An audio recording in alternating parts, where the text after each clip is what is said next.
ഓം നമോ ഭഗവതേ വാസുദേവായ. ഓം ശ്രീകൃഷ്ണ പരമാത്മനെ നമഃ. എല്ലാവർക്കും നമസ്കാരം, സ്വാഗതം. ഇന്ന് നമുക്ക് വിഷ്ണു സഹസ്രനാമത്തിലെ അടുത്ത കുറച്ച് നാമങ്ങൾ നോക്കാം. സഹസ്രനാമങ്ങൾ ചൊല്ലുന്നത് നമുക്ക് നമ്മുടെ ജീവിതത്തിൽ വരുന്ന പല വിഷമങ്ങളെയും നമുക്ക് മറികടക്കാൻ ഉള്ള ഒരു കരുത്ത് തരുന്നതാണ് സഹസ്രനാമങ്ങൾ. അപ്പോൾ അതിൻ്റെ നാമങ്ങൾ എന്താണെന്ന് കുറച്ച് മനസ്സിലാക്കിയിട്ട് നമ്മൾ ജപിക്കുമ്പോൾ കുറച്ചുകൂടെ നല്ലതാണ്. അപ്പോൾ ആദ്യമൊക്കെ തുടക്കക്കാർക്കൊക്കെ ഈ നാമങ്ങൾ ആദ്യം കുറച്ച് കേട്ട് പഠിക്കുക, പിന്നെ അത് കുറച്ച് പാരായണം ചെയ്ത് നോക്കുക, അതിനുശേഷം കുറച്ച് അർത്ഥം മനസ്സിലാക്കി പഠിക്കാൻ ശ്രമിക്കുക. അപ്പോൾ നാമജപം അതുപോലെ വിഷ്ണു സഹസ്രനാമം ഒരു ശീലമാക്കാൻ നമുക്ക് ശ്രമിക്കാം. അപ്പോൾ കുറച്ച് അർത്ഥങ്ങൾ നോക്കാം. അപ്പോൾ കഴിഞ്ഞ ക്ലാസ്സിൽ പുരുഷോത്തമ 24ാമത്തെ നാമത്തിലാണ് നിർത്തിയത്. അപ്പോൾ ഇനി 25ാമത്തെ നാമം തുടങ്ങുന്നതിന് മുമ്പ് നമോ ഭഗവതി വാസുദേവായ. ഭഗവാന്റെ അനുഗ്രഹം എല്ലാവർക്കും ഉണ്ടാവട്ടെ. അപ്പോൾ 25 സർവശിവസ്ഥാണോർഭൂതാതിർനിദ്രവ്യ സംഭവോ ഭാവനോ ഭർത്ത പ്രഭവ പ്രഭുരീശ്വര സ്വയംഭൂ ശംഭുരാദിത്യ പുഷ്കരാക്ഷോ മഹസന അനാദ്യന്ധനോ ധാതാവിധാതാദാതൃത്തമ എന്നൊക്കെ നമ്മൾ ചൊല്ലാറുണ്ടല്ലോ.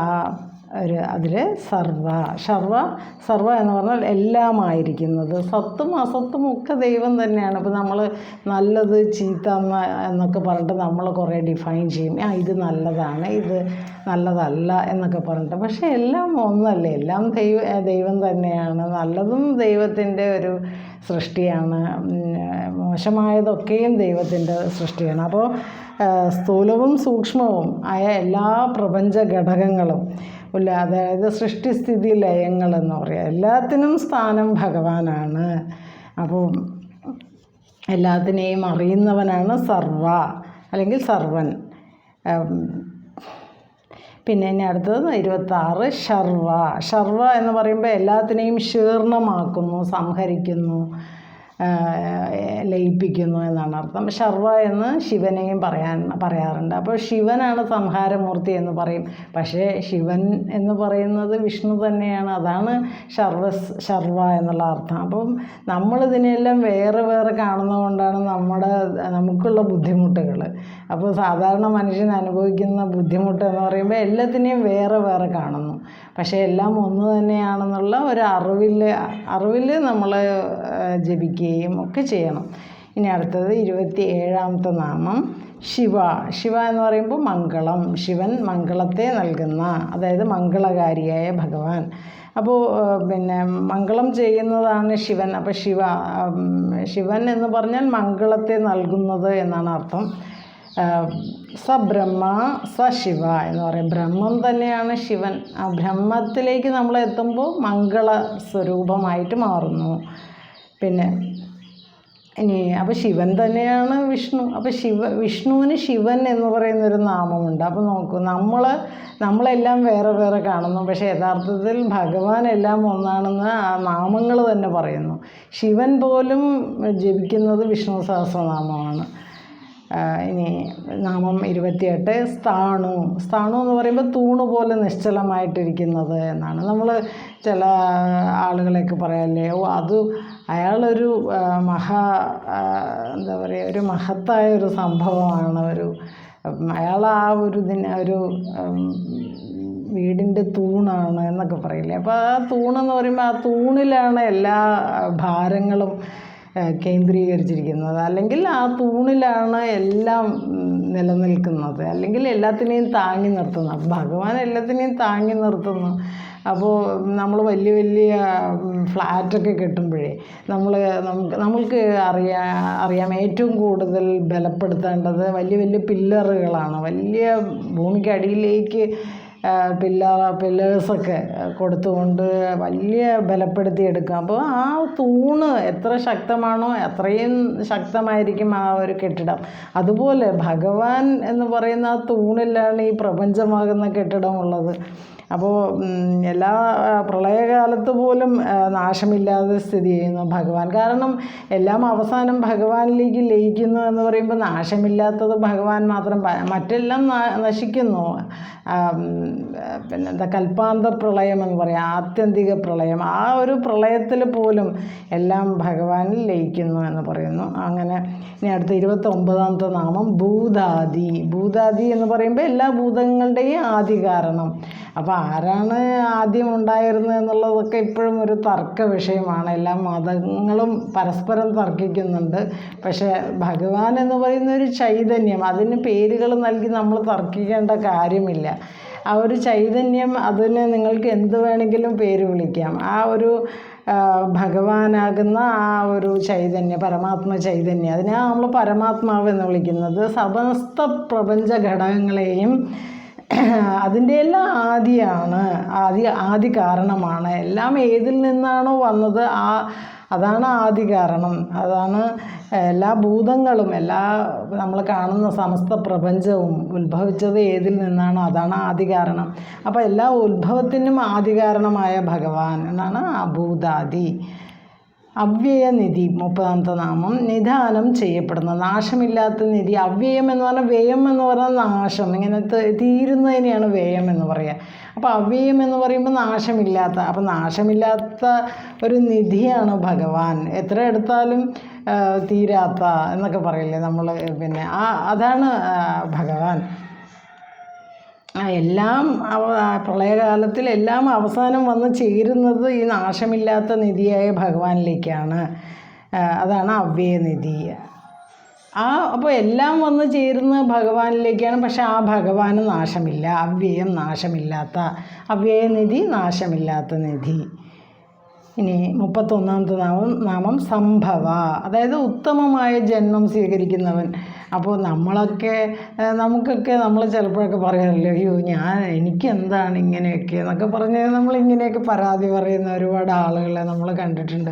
ഞാൻ എന്താ ചെയ്തു, എനിക്ക് എന്തൊക്കെയാണ് ജീവിതത്തിൽ ബുദ്ധിമുട്ടുകൾ, അയ്യോ എന്നൊക്കെ പറഞ്ഞ് ഭയങ്കര വിഷമിക്കുന്ന ആളുകളാണ്. അപ്പോൾ സംഭവ എന്ന് പറഞ്ഞാൽ ഉത്തമമായ ജന്മം സ്വീകരിക്കുന്നവൻ. നമ്മളൊക്കെ മനുഷ്യന് എന്തൊക്കെ പറഞ്ഞാലും അങ്ങനെ വലിയ ബുദ്ധിമുട്ടില്ലാതെ എപ്പോഴും സ്ഥിരമായിട്ട് ആ ഒരു ഗ്രാഫ് ഇങ്ങനെ തന്നെ നിലനിർത്തിക്കൊണ്ടുള്ള ഒരു ഗ്രാഫ് നമുക്ക് പോസിബിൾ അല്ല. പക്ഷെ അങ്ങനത്തെ ഗ്രാഫ് എന്നും നിലനിർത്തുന്ന ആ ഒരു ഭഗവാനാണ് സംഭവ. അതായത് ഉത്തമമായ ജന്മം സ്വീകരിക്കുന്നവൻ. ഭഗവാൻ ഒരു സ്വരൂപം സ്വീകരിക്കുന്നത് സ്വന്തം ഇച്ഛയാലാണ്. ഭഗവാൻ ഒരുപാട് അവതാരങ്ങളൊക്കെ എടുത്ത് വന്നു എന്ന് പറയും. അതിൽ നമുക്ക് ഏറ്റവും ഇഷ്ടപ്പെട്ട അവതാരമാണ് ശ്രീകൃഷ്ണ അവതാരം. പൂർണ്ണ അവതാരമാണെന്ന് പറഞ്ഞു വന്ന് ഭഗവാൻ ആ അവതാരം എടുത്ത് വന്ന് ഒരുപാട് ലീലയൊക്കെ ആടി. അപ്പോൾ ആ ഒരു ലീലയൊക്കെ ആടുമ്പോൾ ഒരു അവതാര ലക്ഷ്യമാണ് അവിടെ. ഒരുപാട് അസുരന്മാരെ നിഗ്രഹിച്ചു എന്നൊക്കെ പറയുന്നതിന് കാരണം ഇവിടുത്തെ കുറേ ആവശ്യമില്ലാത്ത കുറേ കാര്യങ്ങളെ ഇല്ലാതെയാക്കി എന്നാണ് അതിൻ്റെ അർത്ഥം. അപ്പോൾ ഭഗവാന്റെ അവതാര ഉദ്ദേശം തന്നെ 3ആയിട്ട് പറയും. അതായത് പരിത്രാണായ സാധൂനാം വിനാശായ ച ദുഷ്കൃതാം ധർമ്മ സംസ്ഥാപനാർത്ഥായ സംഭവാമി യുഗേ യുഗേ എന്ന് 4ാമത്തെ ചാപ്റ്ററിൽ പറയുന്നുണ്ട് ഭഗവാൻ. അപ്പോൾ അതെന്താണെന്ന് വെച്ചാൽ സാധുക്കളെ സംരക്ഷിക്കുക, പരിത്രാണം ചെയ്യുക എന്ന് പറയുമ്പോൾ സംരക്ഷിക്കുക. വിനാശായ ച ദുഷ്കൃതന്മാർ, അതായത് ചീത്ത കാര്യങ്ങളിൽ ഏർപ്പെടുന്നവരെ അവരുടെ നാശത്തിനും, ധർമ്മ സംസ്ഥാപനാർത്ഥായ ധർമ്മത്തെ സംരക്ഷിക്കുന്നതിന് വേണ്ടിയാണ് ഭഗവാൻ അവതരിച്ചത്. അപ്പോൾ ഭഗവാൻ ഇപ്പോഴും അവതരിച്ചു കൊണ്ടിരിക്കുന്നുണ്ട്. ഓരോ നിമിഷവും ഭഗവാൻ അവതരിക്കുന്നു. എവിടെയൊക്കെ ധർമ്മം നിലനിൽക്കുന്നു എന്ന് നമുക്ക് തോന്നുന്നുണ്ടോ അവിടെയൊക്കെ ഭഗവാൻ അവതരിച്ചു കൊണ്ടിരിക്കുകയാണ്. അതുകൊണ്ടാണ് ഭാഗവതത്തിൽ ഭഗവാൻ പറയുന്നത് അവതാരാഹി അസംഖ്യേയം എന്ന് പറയുന്നത്. എൻ്റെ അവതാരങ്ങൾ അസംഖ്യമാണ്. അതായത് ഞാൻ ഓരോ നിമിഷവും ഭഗവാൻ ഇവിടെ അധർമ്മം നേരിടാൻ വേണ്ടി അവതരിക്കുന്നു എന്നാണ് പറയുന്നത്. അപ്പോൾ അപ്രകാരമുള്ളൊരു അവതാരമാണ് സംഭവ എന്ന് പറയുന്നത്. ഇനി ഭാവന എന്ന് പറഞ്ഞാൽ കർമ്മങ്ങളെ പ്രദാനം ചെയ്യുന്നവനാണ് ഭാവന. അതായത് ഭാവന എന്ന് പറഞ്ഞാൽ ആത്മജ്ഞാനം നേടാനുള്ള അഭിനിവേശത്തിനെയാണ് ഭാവന എന്ന് പറയുക. അപ്പോൾ ഭഗവത് ചൈതന്യത്തിൻ്റെ അംശം തന്നെയാണ് ആത്മജ്ഞാനത്തിന് അറിയാനുള്ള അഭിനിവേശം. ഈ ആത്മാവിനെ കുറിച്ച് അറിയുക എന്ന് പറഞ്ഞാൽ, ആത്മജ്ഞാന അഭിനിവേശം എന്ന് പറഞ്ഞാൽ പരമാത്മാവിനെ കുറിച്ച് അറിയാനുള്ള ഒരു ആഗ്രഹം. ആ ആഗ്രഹം എന്ന് പറഞ്ഞാൽ തന്നെ, ആ ആഗ്രഹം ഉണ്ടെങ്കിൽ അത് ഭഗവത് ചൈതന്യത്തിൻ്റെ അംശമാണ് എന്നാണ് അതിൻ്റെ അർത്ഥം. അപ്പം ഇനി അടുത്തത് 33ാമത്തെ നാമം ഭർത്ത. ഭർത്ത എന്ന് പറഞ്ഞാൽ ഭരിക്കുന്നവൻ. നമുക്കറിയാം നമ്മുടെ വീട്ടിലും ഒക്കെ ഭാര്യയും ഭർത്താവും. അപ്പോൾ ഈ ഭർത്താവ് എന്ന് പറയുമ്പോൾ ഭരിക്കുന്നവൻ എന്നാണ് അർത്ഥം. അപ്പോൾ പല വീടുകളിലും ഭാര്യമാരായിരിക്കും ഭരിക്കുന്നത് എന്ന് പറയാറുണ്ട്. അപ്പോൾ പക്ഷേ ഭഗവാൻ ജീവിതത്തിൽ അങ്ങനെയാണെങ്കിലും ഭഗവാൻ പക്ഷേ എല്ലാവരെയും ഭരിക്കുന്ന ഭർത്താവാണെന്ന്. അതാണ് ഭരിക്കുന്നവൻ. പ്രപഞ്ചത്തെ ഭരിക്കുന്നു ഭഗവാൻ. ഈ പ്രപഞ്ചം നമുക്ക് പലതും അനുഭവിക്കാനും ഒക്കെ നമ്മളെല്ലാം ഭരിക്കുന്നു. ഇവിടുത്തെ സകല ജീവജാലങ്ങളെയും ഭരിക്കുന്നു. എല്ലാത്തിനും ഒരു നിയമം ഉണ്ടാക്കിക്കൊണ്ട് ഇതിങ്ങനെ വേണം, അതങ്ങനെ വേണം എന്നൊക്കെ ഒരു നിയമം ഉണ്ടാക്കിക്കൊണ്ട് ഭഗവാൻ എല്ലാവരെയും ഭരിക്കുന്ന ഭർത്താവാണ്. അതാണ് ഭർത്ത. ഇനി നാമം 34 പ്രഭവ. പ്രഭവ എന്ന് പറഞ്ഞപ്പോൾ ഉത്ഭവസ്ഥാനം. എല്ലാത്തിൻ്റെയും ഉത്ഭവസ്ഥാനം ഭഗവാനാണ്. അപ്പോൾ സകല ഭൂതങ്ങളും ഭഗവാനിൽ നിന്ന് ഉത്ഭവിക്കുന്നു. എല്ലാത്തിൻ്റെയും പ്രഭവസ്ഥാനം, ഉദ്ഭവം എന്ന്. പ്രകർഷേണ ഭവിക്കുക, അതാണ് പ്രഭവ. ഭവിക്കുക. പ്രഭവ എന്ന് പറഞ്ഞാൽ പ്രകർഷേണ ഭവിക്കുക. അപ്പം സംസ്കൃതത്തിൽ അങ്ങനെയാണ്. എന്ന് ചേർത്ത് കുറേ വാക്കുകളുണ്ട്. അതായത് അത് പ്രകർഷേണ എന്നാണ് അതിൻ്റെ അർത്ഥം. വളരെ ദിവ്യമായി എന്നാണ് അതിൻ്റെ അർത്ഥം. നല്ല രീതിയിൽ എന്നുള്ള, അതിന് കുറച്ച് സ്ട്രെസ്സ് കൊടുക്കുന്നതാണ് പ്രകർഷേണ. അതാണ് പ്രകർഷേണ ഭവിക്കുക എന്നുള്ളതാണ് പ്രഭവ. അപ്പം ദിവ്യമായ ഭാവം അല്ലെങ്കിൽ ജന്മം ഉള്ളവൻ എന്നും അർത്ഥമുണ്ട്. ഇനി അടുത്ത ഒരു നാമം 35ാമത്തെ നാമം പ്രഭു. പ്രഭു എന്ന് പറഞ്ഞാൽ സർവശക്തൻ. അപ്പോൾ എല്ലാത്തിൻ്റെയും പ്രഭുവാണ് ഭഗവാൻ. അതായത് എന്തെങ്കിലും ചെയ്യാനും ചെയ്യാതിരിക്കാനും ചെയ്തു കഴിഞ്ഞതിനെ മാറ്റിവെക്കാനും എല്ലാത്തിനും ശക്തിയുള്ള ഒരാൾ ഭഗവാൻ മാത്രമാണ് ഈ പ്രപഞ്ചത്തിൽ. നമ്മളൊക്കെ പല സമയത്തും നമ്മുടെ ജീവിതത്തിൽ വരുന്ന പല കാര്യങ്ങളും അല്ലെങ്കിൽ നമ്മുടെ ചുറ്റും പല ആളുകൾക്കും കാണുന്ന പല സംഭവങ്ങളും ഒക്കെ നമ്മൾ കാണുമ്പോൾ ഇതെന്താ ഇങ്ങനെ എന്നൊക്കെ പറഞ്ഞ് നമ്മളിങ്ങനെ ഭയങ്കര എന്താ പറയുക, ഒരു ആശ്ചര്യത്തോടു കൂടി നമ്മൾ പലതിനെയും നോക്കിക്കാണാറുണ്ട്. അപ്പോൾ ഈ പ്രപഞ്ചത്തിൽ നടക്കുന്ന ഓരോ ക്രിയയും ഓരോ കാര്യങ്ങളും ഭഗവാന്റെ നിയന്ത്രണത്തിലാണ്. ഭഗവാനാണ് അതിൻ്റെ ഉത്തമനായിട്ടുള്ള സർവശക്തനായിട്ടുള്ള ഏറ്റവും അതിൻ്റെ എല്ലാം കടിഞ്ഞാണ് ഭഗവാന്റെ കയ്യിലാണ്. അതാണ് അതിൻ്റെ ഒരു സത്യം. അപ്പോൾ ആ ഒരു സർവശക്തനായിട്ടുള്ള ഭഗവാനെയാണ് പ്രഭു എന്ന് പറയുന്നത്. അപ്പോൾ ഭഗവാൻ പ്രഭുവാണ്, നമ്മുടെ എല്ലാം പ്രഭുവായിട്ടുള്ള ആ വിഷ്ണു ഭഗവാനെ നമിച്ചുകൊണ്ട് ഇപ്പം നമ്മൾ ഇത്രയും പറഞ്ഞത് എന്തൊക്കെയാണ്? സർവശിവസ്ഥാണുർഭൂതാതിർനിദ്രവ്യയ സംഭവോ ഭാവനോ ഭർത്ത പ്രഭവ പ്രഭുരീശ്വര സ്വയംഭൂ ശംഭുരാദിത്യ പുഷ്കര. അത് അവിടെ എത്തിയില്ല. അപ്പോൾ പ്രഭു എന്നാണ് നമ്മൾ പറഞ്ഞു നിർത്തിയത്. സർവശക്തൻ. ഇനി ഈശ്വര എന്ന് പറഞ്ഞാൽ ഐശ്വരീയമായ ഭാവം, സമസ്ത ജീവന്മാരെയും തൻ്റെ ആജ്ഞാനുവർത്തിയായിട്ട് നിലനിർത്തുക. അതും കൂടെ ഒന്ന് പറഞ്ഞു നിർത്താം. പ്രഭു എന്ന് പറഞ്ഞാൽ സർവശക്തൻ, ഈശ്വര, പ്രഭുരീശ്വര.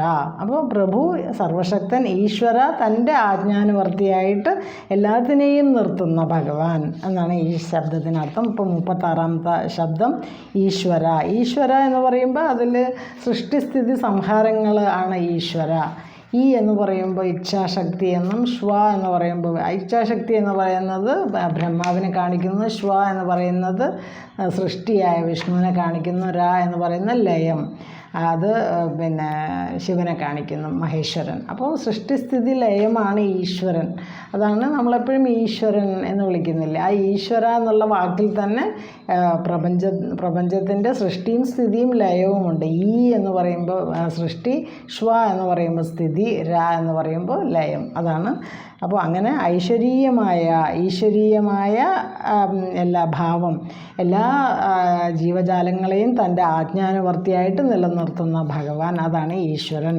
എല്ലാത്തിൻ്റെയും പരമാത്മാവ്, എല്ലാത്തിനെയും നിലനിർത്തുന്ന, എല്ലാത്തിനെയും ഐശ്വര്യത്തോടെ നിലനിർത്തുന്ന, തൻ്റെ ആജ്ഞാനുവർത്തിയായിട്ട് നിലനിർത്തുന്ന ഭഗവാൻ, എല്ലാ സൃഷ്ടിസ്ഥിതി സംഹാരങ്ങൾക്കും ആധാരമായ ഭഗവാൻ, അതാണ് ഈശ്വര എന്ന് പറയുന്ന പദത്തിൻ്റെ അർത്ഥം. അപ്പോൾ ഇത്രയും ഭാഗങ്ങൾ ഗുരുവായൂരപ്പന് സമർപ്പിക്കുന്നു. വിഷ്ണു ഭഗവാനെ നമസ്കരിച്ചുകൊണ്ട് ഓം തത്സത്. ഹരേ കൃഷ്ണ. ഗുരുവായൂരപ്പ.